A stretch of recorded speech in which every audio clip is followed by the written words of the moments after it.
ফুলকপির সিজন চলছে আর ফুলকপির পাকোড়া বানাবো না সেটা কি করে হয়? তাই আজকে সন্ধ্যার নাস্তার জন্য বানিয়ে ফেললাম মুচমুচে ফুলকপির পাকোড়া।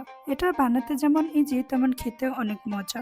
ফুলকপির পাকোড়ার জন্য এখানে আমি একটা ফুলকপির অর্ধেকটা কেটে নিয়েছি, দেন 1 কাপ পরিমাণ পানি দিয়ে ফুলকপিটা সিদ্ধ করে নিব আর সাথে দিয়ে দিব লবণ। ফুলকপি সিদ্ধ করার সময় অবশ্যই খেয়াল রাখতে হবে যাতে এটা পুরোপুরি সিদ্ধ হয়ে না যায়। পাকোড়াটা করার জন্য প্রথমে আমি এখানে একটা ব্যাটার তৈরি করে নিব। তার জন্য দিয়ে দিব 2 টেবিল চামচ পরিমাণ বেসন, 2 টেবিল চামচ পরিমাণ চালের গুঁড়ো। চালের গুঁড়োর পরিবর্তে আপনারা ময়দা বা কর্নফ্লাওয়ারটা ইউজ করতে পারেন, তবে চালের গুঁড়োটা বেশ মুচমুচে হয়।